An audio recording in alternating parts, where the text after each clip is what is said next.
You can't. You get a mouse over. No, he can hear us. No, he can hear us. Can you hear us? Me now? Yes. Can you hear us? Yeah. Cool. Okay. So, Welcome. So it works. Nice to meet you. Is this automatically recording on YouTube?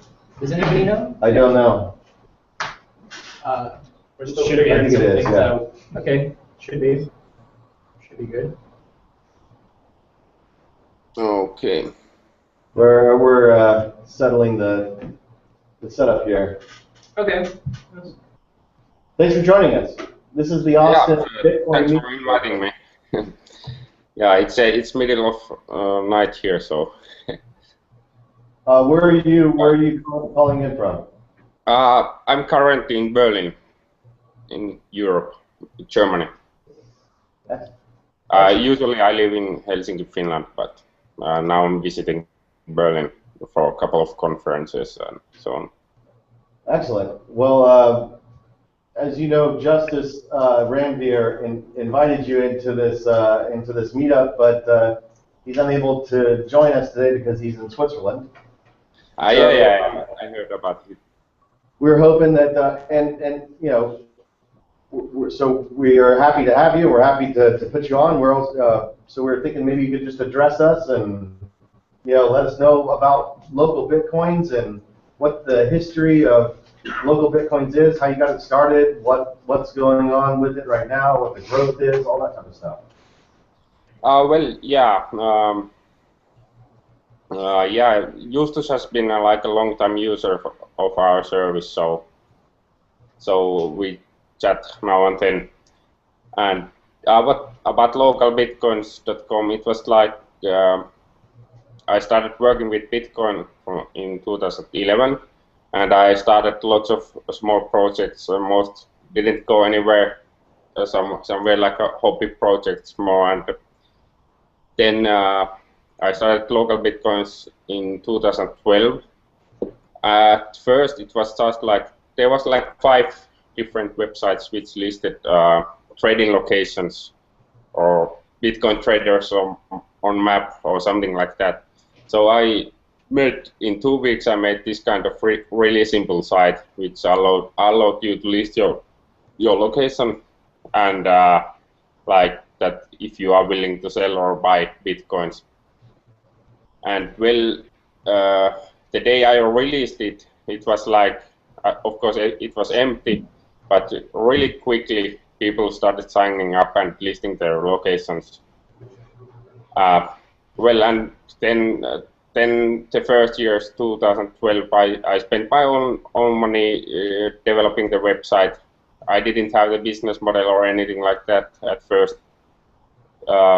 I implemented the Escrow business model in late 2012, and beginning in January 2013, it started making money, and until April 2013, it was still a single-man project. But now a year later, more than a year later, we employ 9 people. And yeah, also freelancers all over the world. So it has grown pretty fast. Like a little over a year ago, we did something like more. I think more than 2,000 transactions in 1 month. Now we make something the same amount in day, or more than that actually, and it's been growing steadily. Even like if Bitcoin economy is kind of it's kind of quieter right now than, for example, say last Christmas, but it's still like the growth is. We got something like 500 new signups each day all over the world. So it looks pretty good. That's excellent. What about like America's uptake versus Europe versus South America? Have you seen any trends with who's using local Bitcoins and where it's growing? And we have kind of interesting market position compared to the other exchanges. Of course, we don't have the liquidity of the centralized exchanges, so So we are kind of a niche player, and probably will be always not the biggest exchanges, but maybe let's say the 10th biggest or something like that. And well, we have market position in each country, almost each country in the world, but not we dominate only in the UK market, and that might be not long. The thing with the UK market is that they don't have any centralized exchanges, or they didn't have centralized exchanges for a very long time because the banks were really aggressive with Bitcoin in UK. So people didn't have anything else but local Bitcoins, and there are a couple of that kind of sites also there in UK. So we have a lot of several new to Bitcoin members here at the Austin meetup tonight, and at least one of them I was talking with hasn't bought Bitcoins yet, you know, and they I'm sure they would be interested to kind of find like kind of a step by step, like how does local Bitcoins work? How does you know, what is a kind of a typical transaction like, and what are the options available to them? And you know, I guess for an intro to Bitcoin kind of crowd, what would you recommend with their first interaction with local Bitcoins, and how might it work?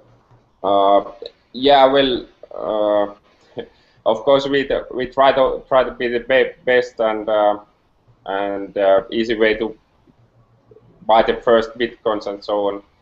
And yeah, we have kind of good. We are seen often as a kind of introductory site, but yeah, local Bitcoins itself, it's kind of free form. Tries to be, and the idea of local trading is that you can kind of free to find the local guy who kind of interacts you as well. So the website itself doesn't have that much rules. Anyone can set up an advertisement. So you just find when you come to the front page, it looks up your location, but you can also type it in, and then you just look if there's someone near you.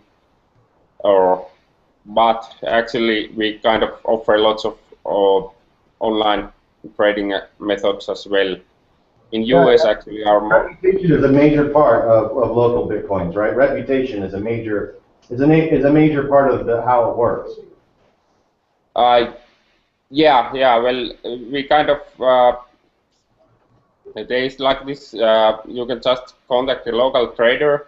But actually, we localbitcoins.com doesn't make actually less than 10% of our customers, or actually paying customers, are those who do the local trading. But it's mostly like kind of contact or Craigslist alternative in that sense.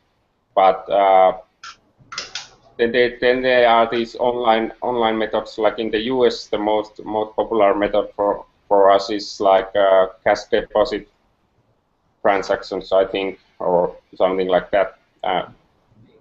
So which is kind of added on top of the basic, the location-based service. So now there is a local Bitcoins wallet, right? And you can deposit into that wallet. Is there like a escrowing kind of service? Yeah. So there's like a wallet. So you can just create an account, and we have tried to make it as simple as possible. It's email based. So you just have to put your email, invent username, and put password, and that's it. That's the most basic type of wallet. And yeah, and then there is this Escrow, which makes it easy to trade the Bitcoins safely. Basically, it's like when you buy Bitcoins, the Bitcoins are locked in the service, during the transaction, and when the seller is happy and has received the money,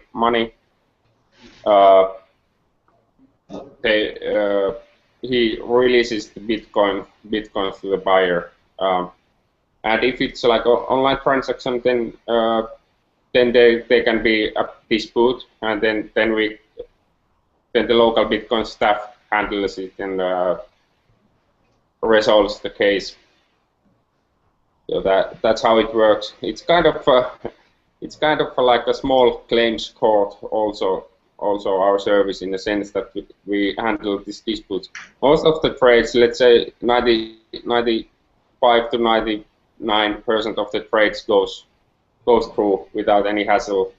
But then there are some cases which don't go, and then we research those. And the escrow fee is 1%. So I kind of remember that, like, maybe it was last year, in the end of the year, there was some problem in Florida with some local Bitcoins trades where the Florida authorities were upset with somebody. How did that resolve? Do you know what happened with that? Yeah, well, yeah, that was kind of interesting case. The thing is like with that trade, actually, the traders didn't use. It was kind of typical of local trade for local Bitcoin. So the traders actually, or the FBI or representative or the undercover agent didn't use local Bitcoin system itself as at all. So it was only used as a contact method, kind of. Okay. So it just directly called the trader. So it didn't cause anything for us in that sense. Have you had any sort of interest by the U.S. government? Have they harassed you at all, the U.S. government? No, not really. We have we work with some government officials now and then with some cases, individual cases, but that case, like it would have been the same that as someone is scammed on Craigslist or something like that, because Craigslist can't do much what the individuals, and also with the local trading, it's that the local Bitcoin trader is responsible of following the local laws and so on.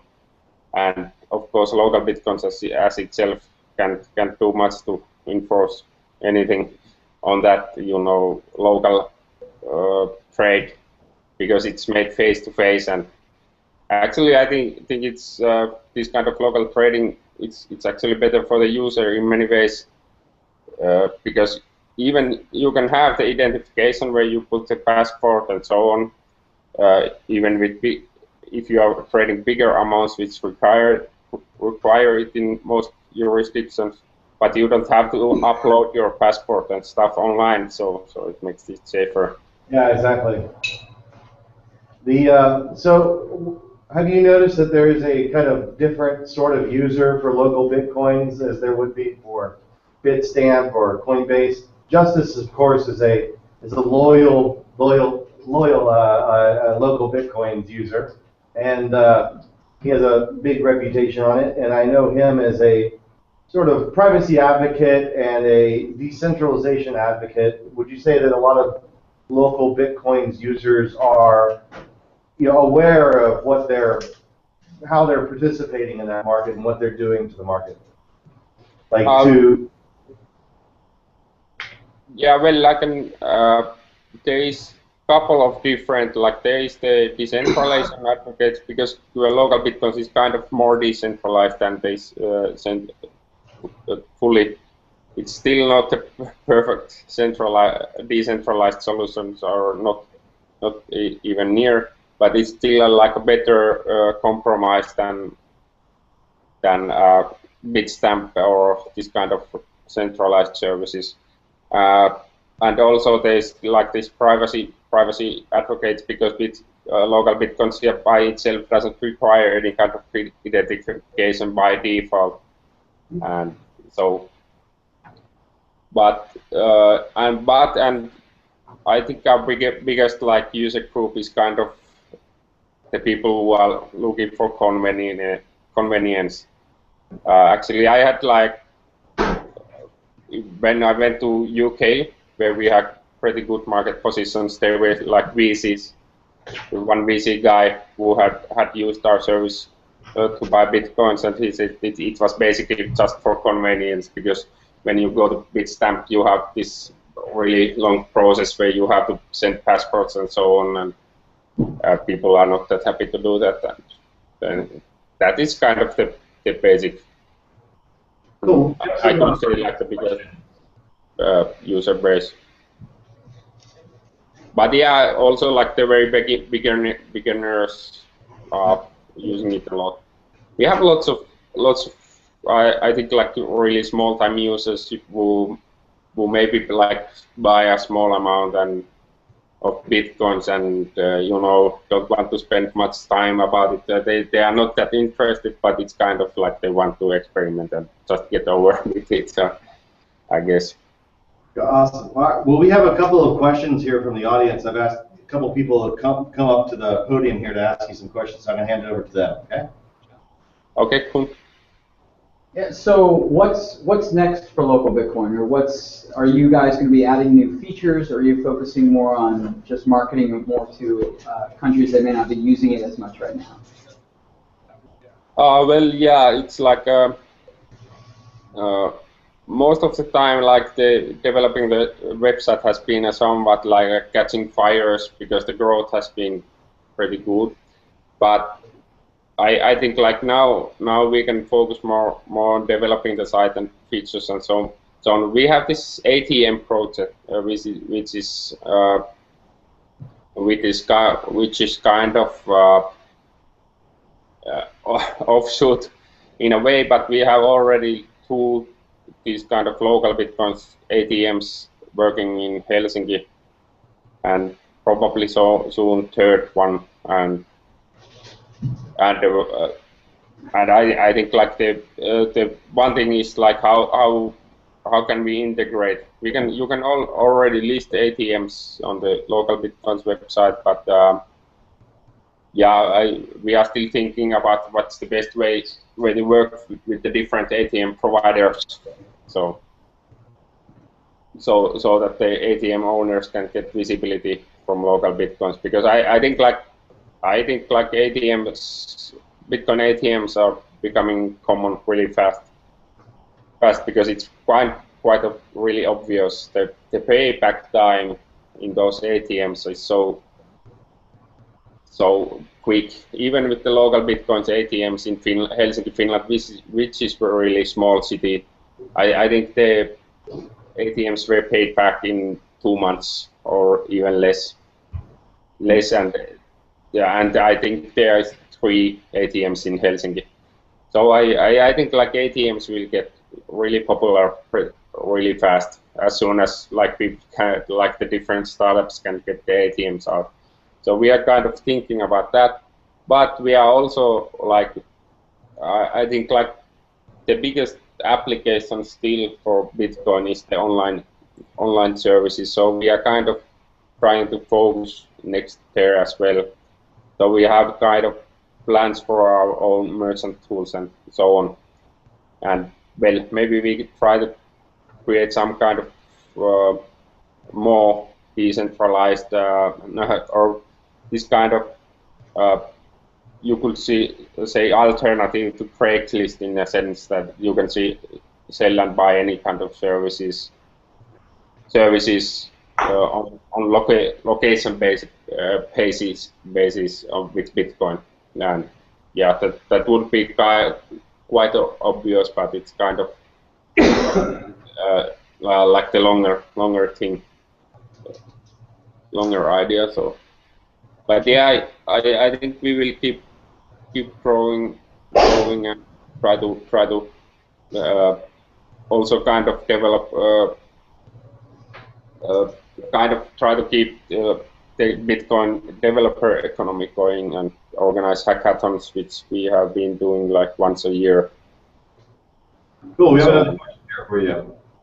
Okay, so first of all, I'm Jimmy. I'm a big fan of your service. Love how it all works and everything. I recently not recently. I've noticed that one of the nice things about local Bitcoins is if you deposit money into your local Bitcoins account and then take it out again, it's essentially very hard to trace, right? There's it comes in on one address and then it comes out from another address, so it essentially kind of works like privatizing your coins a little bit. My question regarding that is, what sort of logs do you keep about which inputs are with which user, and how vulnerable are you to having that being seized by, say, a government order or something like that? Sorry, can you repeat the question? The question, actually, you want to come around here? Okay. Come around to the other side here. We'll get closer to the microphone. Oh, I see. Okay, so I've noticed that when you put in money and take out money, they come from completely different addresses, which is actually a nice feature for me because there's no way to trace that those are my coins through local Bitcoins. I was wondering, though, what sort of logs you keep and how sort of private everything is, and like how vulnerable it is to, say, a government demanding sort of records of which Bitcoins belong to which user and came from which addresses and exited using whatever addresses. What sort of logs do you keep, and how vulnerable are you to government intervention?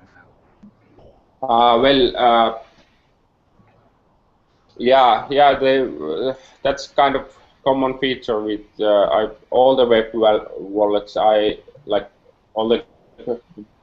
think almost all web wallets except blockchain info and more these kind of web wallets work in the same way. So because it makes sense from the security point of view, like the cold wallet, hot wallet setup. So that when you send bitcoins out, you don't have the specific bitcoins are not tied to the user, but they are mixed inside the service. So actually, yeah, we keep it's pretty like must for us to keep all the transaction logs, because we kind of have to provide that for the user, and also like it has to be kind of technically auditable. So, and regarding like the working with the government and so on, we like let's say like I'm not going to jail for our users, It's like if there is some kind of really serious case where the government officials are really interested, like we work with them. So, but up to date we haven't had much cases. Like all the cases have been pretty clear. It's usually like using payment method fraud that is happening, and then someone files a complaint. So they have been pretty clear to us that we want to work with that kind of cases, but we haven't received any request regarding tax stuff or that, and like kind of. Am I to understand then that you keep the logs forever, or do you delete them after a while, or we haven't been run so long. I would say that we delete certain kind of information. We delete after 6 months. We delete the contact messages and something like that. I'm not sure about it, but certain kind of information, but not the information regarding the Bitcoin transfers. That we haven't been up and running that long. I think there might be something like 2 years or something like that, that timeout for deleting that kind of data. But yeah, those data deletion things those are usually really difficult questions, because you have to find like the middleman between having the technical auditability middle way between the compromise between the middle technical auditability, and if something happens, and then again, I think like it's legit to have this kind of data, like your data are not there forever. That's also like legal. Yeah, all right. Well, we got 2 more questions here coming up. So here's. I was wondering if you could expand a bit on the escrow aspect of your site and how it functions. Pretty much. Question is more if you can explain more about how the escrow works. So well, it works. You have to have the Bitcoin. Our escrow is really basic. It's not a multi-sig. It's just like you have to have the local Bitcoins wallet, and the Bitcoins have to be there. And well, when the escrow is enabled, someone creates a trade request.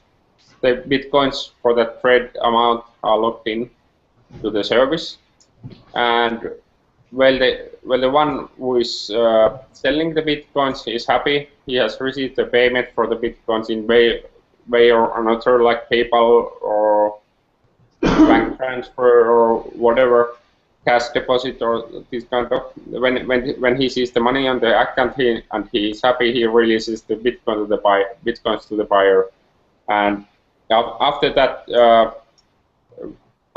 we kind of the buyer can withdraw the Bitcoins from the local Bitcoins wallet to his other wallet, or use them directly from local Bitcoins wallet or so on.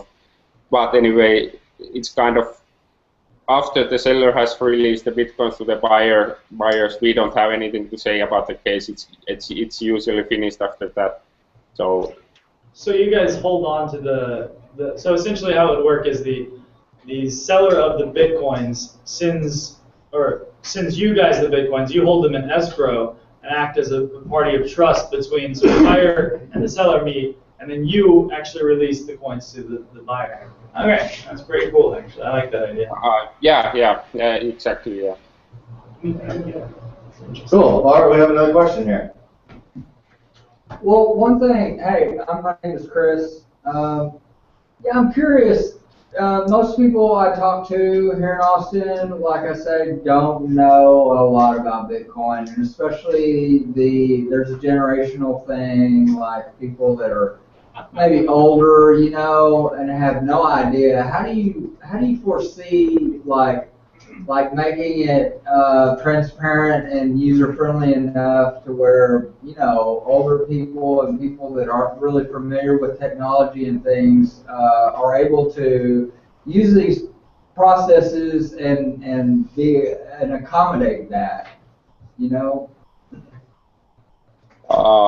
Yeah, I guess that like the question was kind of like how we try to do our service more user-friendly for the really new users, I guess. Yeah, well, that's actually really difficult, and it has been the biggest pain point for me, because I myself come from really technical background, and I have been like long time programmer, and many things are kind of really obvious to me. So I think like we have to invest more resources on developing the website in the direction that really our goal is to have any like my grandma using it. My grandma is dead, but that would be impossible. But yeah, you know, even like getting old people to use it, and I think that's not that difficult goal in the end. But it means that probably it should be quite similar to using like online banking or something like that, but only with Bitcoins. So I think like Coinbase is doing like really good job there in terms of usability. Like I said, we have several new people to Bitcoin in the audience tonight, and let me ask you, what was the price of Bitcoin the first time you saw it? Yeah, well, the price of Bitcoin, I remember it was it was around $1, and then I bought to like Bitcoins with 500 euros and came home and said to my girlfriend that okay, I just threw 500 euros to trash, and she was angry. So and then yeah, then the price of Bitcoin went to 0.7, and I was like really desperate that okay, this shit it is not going anywhere. But then I hold to my Bitcoins and well started working on it more, and I started to trust to Bitcoin more. And so that was like February or so of 2011, right around there. Yeah. It was beginning 2011. Yeah. It must have been the Slashdot post, right? Yeah. Then it went to $33, and then it went to later the years it was back again at $2 and. So for the newer people, they come in and I've seen a couple of waves of newer people that come in and they have a lot of the same the same types of objections that I had when I started. Can you talk a little bit about just like Bitcoin as the technology, Bitcoin as money, and where you see Bitcoin, not so much local Bitcoins, but just Bitcoin. If you can talk a little bit about Bitcoin and what type of promises do you think it holds? Well, I don't have much this kind of political interest in defining money or currency. I think like Bitcoin is Bitcoin, and it's a really cool technology, and it can be used in many ways. And I think like and of course like blockchain technology in general. So well to me it always has been just a technology. So I don't know much about economics and so on. Yeah, but it's cool to be able to send money to people over the internet, basically. I personally I have been like all in with Bitcoin for quite a long time. So and also all the company income is in Bitcoins, and I get my salary as in Bitcoins as get the other employees. So I basically I'm quite confident that that the cryptocurrencies will become popular, and the government currencies will become less popular with time, with long enough time. It might be tens of years, but yeah, I'm not sure. I'm not sure if I can say that it's going to be Bitcoin, because you never know if there's like some kind of big technological stuff happening or something like that. But yeah, I'm kind of really strong believer in Bitcoin. So that you're just visiting Berlin right now. Have you been through the Kreuzberg district with all the different places? Yeah. I was actually living when I started in LocalBitcoins. I was living in Berlin. Then I moved back to Finland, and that's it. So yeah. There's lots of Bitcoin activity here. Lots of shops, actually like real life shops accepting there. So it's kind of cool. Yeah, Kreuzberg is an excellent hotbed of Bitcoin activity. Yeah. There's lots of shops, lots of. I know the merchants who quite well here, and back in 2011 I went each month to this Bitcoin Meetup. There was maybe five guys there, and well, not much happening to be honest. But I remember like we were trying to pay Bitcoin with Bitcoins all the time, and sometimes we were waiting for like half an hour for the transaction to show up. And well, the owner of the shop was like, he was always like, I used the internet in the 90s, and this is nothing. And he was really patient and really wanted to do it. So it's, we found that our give up pretty easily. But sorry. I was going to say that we found that our own meetups scale proportionally to the price of Bitcoin. So like in November, we had about 100 people coming out, and then it crashed down with the price, and then it's been rising back up now recently. It's almost directly relational to the price. Yeah. That's like it feels like everything goes with the price, you know. Like we get our amount of the sign-ups are related to the price and so on. But the one thing that is with our service is kind of interesting, that our trading volumes go up when the price comes down, and vice versa. So our service income is somewhat tied to the like traditional economy in that sense. So that's kind of interesting, and it's also good for us because we can actually operate the business, so it's not that volatile. Well, I think everybody wants to thank you so much for showing up to our meetup, and